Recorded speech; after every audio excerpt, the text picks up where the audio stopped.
दोस्तों, जीवन जीने के तरीके को अगर किसी ने परिभाषित किया है तो वो है कृष्ण। वैसे तो कृष्ण का संपूर्ण जीवन ही एक प्रबंधन की किताब है, जिसे सैकड़ों हजारों बार कहा सुना जा चुका है।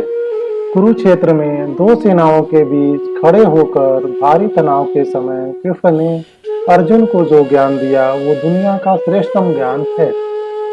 गीता का जन्म युद्ध के मैदान में दो सेनाओं के बीच हुआ।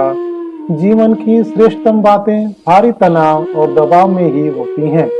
अगर आप दिमाग को शांत और मन को स्थिर रखने की कोशिश करें तो सबसे बुरी परिस्थितियों में भी आप अपने लिए कुछ बेहतरीन निकाल पाएंगे। कृष्ण का जीवन ऐसी ही बातों से भरा पड़ा है। जरूरत है नजरिए की। उनका जीवन आपके लिए मैथोलॉजी का एक हिस्सा मात्र भी हो सकता है और आपका पूरा जीवन बदल कर रख देने वाला ज्ञान भी।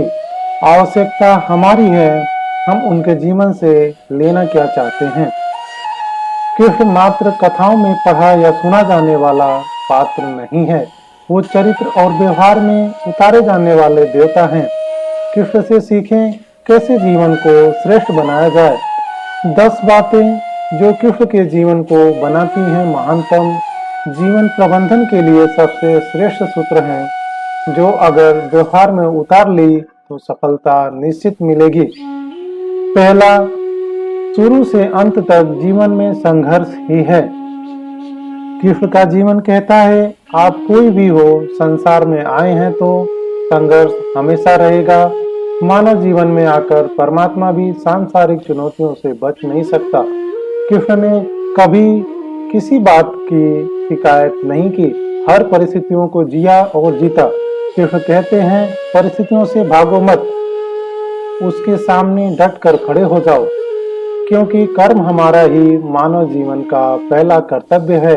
हम कर्म से ही परेशानियों से जीत सकते हैं। दूसरा, स्वास्थ्य स्वास्थ्य शरीर ही विजय है।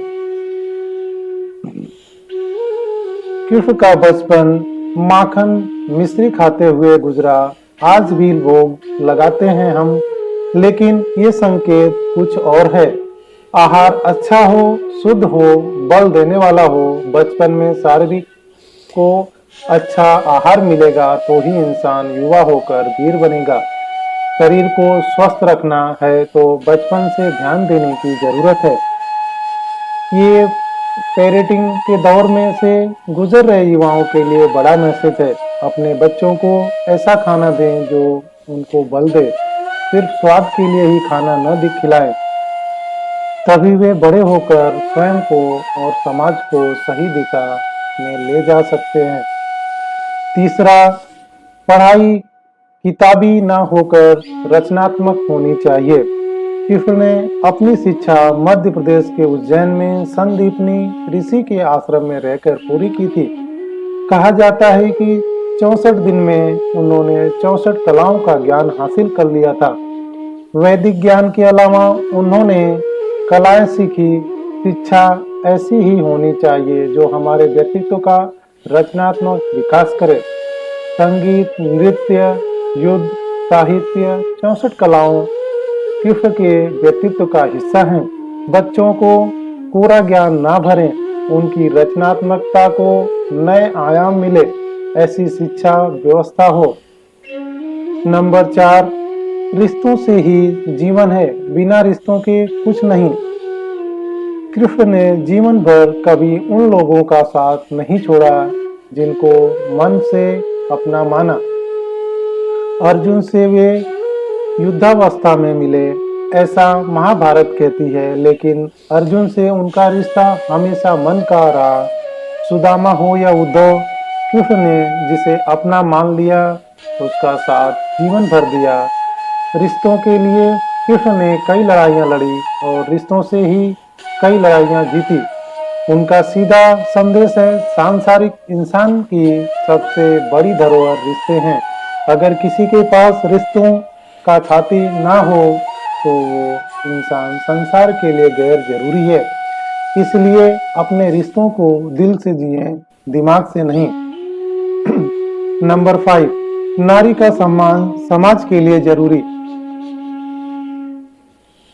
राक्षस नरकासुर का आतंक था।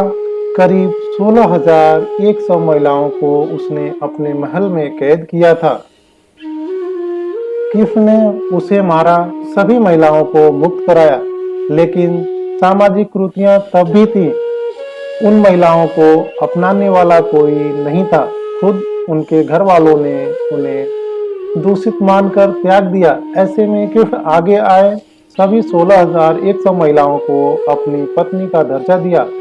समाज में उन्हें सम्मान के साथ रहने के लिए स्थान दिया। कृष्ण ने हमेशा नारी को शक्ति बताया, उसके सम्मान के लिए तत्पर रहे। पूरी महाभारत नारी के सम्मान के लिए ही लड़ी गई। तो आप कृष्ण के भक्त हैं तो अपने आसपास की महिलाओं का पूरा सम्मान करें। कृष्ण की कृपा पाने का ये सरलतम मार्ग है। नंबर 6, आपके मतभेद अगली पीढ़ी के लिए बाधा ना बने। कम ही लोग जानते हैं कि जिस दुर्योधन के खिलाफ कृष्ण ने आजीवन पांडवों का साथ दिया, उसकी मौत का कारण भी कृष्ण की कूटनीति बनी। वही दुर्योधन रिश्ते में कृष्ण का संधि भी था। कृष्ण के पुत्र सांब ने दुर्योधन की बेटी लक्ष्मणा का अपहरण करके उससे विवाह किया था, क्योंकि लक्ष्मणा सांब से विवाह करना चाहती थी, लेकिन दुर्योधन खिलाफ था। सांब को कौरवों ने बंदी भी बनाया था। तब कृष्ण ने दुर्योधन को समझाया था कि हमारे मतभेद अपनी जगह हैं, लेकिन हमारे विचार हमारे बच्चों के भविष्य में बाधा नहीं बनने चाहिए। दो परिवारों के आपसी झगड़ों में बच्चों के प्रेम की बलि न चढ़ाई जाए। कृष्ण ने लक्ष्मणा को पूरे सम्मान के साथ अपने यहाँ रखा। दुर्योधन से उसका मतभेद हमेशा रहा, लेकिन उन्होंने उसका प्रभाव कभी लक्ष्मणा और सांब के गृहस्थी पर नहीं पड़ने दिया। नंबर 7, शांति का मार्ग ही विकास का रास्ता है। कृष्ण ने महाभारत युद्ध के पहले शांति से समझौते करने के लिए पांडवों और कौरवों के बीच मध्यस्थता की। हालांकि दोनों ही पक्ष युद्ध लड़ने के लिए आतुर थे, लेकिन कृष्ण ने हमेशा चाहा कि कैसे भी युद्ध टल जाए। झगड़ों से कभी समस्याओं का समाधान नहीं होता। शांति के मार्ग पर चलकर ही हम समाज का रचनात्मक विकास कर सकते हैं। कृष्ण ने समाज की शांति से मन की शांति तक दुनिया को ये समझाया कि कोई भी परेशानी तब तक मिट नहीं सकती जब तक वहाँ शांति ना हो। फिर चाहे वो समाज हो या हमारा खुद का मन, शांति से ही सुख मिल सकता है, साधनों से नहीं। नंबर 8, हमेशा दूरगामी परिणाम सोचें। महाभारत में जुए की घटना के बाद पांडवों को वनवास हो गया। कृष्ण ने अर्जुन को समझाया कि ये समय भविष्य के लिए तैयार करने का है। महादेव शिव, देवराज इंद्र और दुर्गा की तपस्या करने को कहा। कृष्ण जानते थे कि दुर्योधन को कितना भी समझाया जाए, वो पांडवों को कभी उनका राज्य नहीं लौटाएगा। तब शक्ति और सामर्थ्य की जरूरत होगी। कर्ण के कुंडल कवच पांडवों की जीत में आड़े आएंगे, ये भी वे जानते थे। उन्होंने हर चीज पर बहुत दूरगामी सोच रखी। कोई भी फैसला तात्कालिक आवेश में नहीं लिया। हर चीज के लिए आने वाले पीढ़ियों तक का सोचा। यही सोच समाज का निर्माण करती है। नंबर 9, हर परिस्थिति में मन शांत और दिमाग स्थिर रहे। पांडवों के राजशिव यज्ञ में शिवपाल कृष्ण को अपशब्द कहता रहा। छोटे भाई था, लेकिन मर्यादा तोड़ दी। पूरी सभा चकित थी। कुछ क्रोधित भी थे, लेकिन कृष्ण शांत थे, मुस्कुरा रहे थे। शांति दूत बनकर गए तो दुर्योधन ने अपमान किया। कृष्ण शांत रहे। अगर हमारा दिमाग स्थिर है, मन शांत है, तभी हम कोई सही निर्णय ले पाएंगे। आवेश में हमेशा हादसे होते हैं, ये कृष्ण सिखाते हैं। विपरीत परिस्थितियों में भी कभी विचलित नहीं होने का गुण कृष्ण से बेहतर कोई नहीं जानता। नंबर 10, लीडर बने, श्रेय लेने की होड़ से बचे। कृष्ण ने दुनिया भर के राजाओं को जीता था, जहां ऐसे राजाओं का राज था जो भ्रष्ट थे, जैसे जरासंध, लेकिन कभी किसी राजा का सिंहासन नहीं छीना। कृष्ण के पूरे जीवन में कभी ऐसा नहीं हुआ कि उन्होंने किसी राजा को मारकर उसका शासन खुद लिया हो। जरासंध को मारकर उसके बेटे को राजा बनाया, जो चरित्र का अच्छा था। सभी जगह ऐसे लोगों को बैठाया जो धर्म को जानते थे। कभी किंग नहीं बने, हमेशा किंग मेकर की भूमिका में रहे। महाभारत युद्ध में भी वो हथियार नहीं उठाया, पूरा युद्ध कूटनीति से लड़ा, पांडवों को सलाह देते रहे, लेकिन जीतने का श्रेय भीम और अर्जुन को दिया। दोस्तों, यह वीडियो यहीं पे समाप्त होती है। आशा करते हैं कि आपने इस वीडियो से बहुत कुछ सीखा होगा।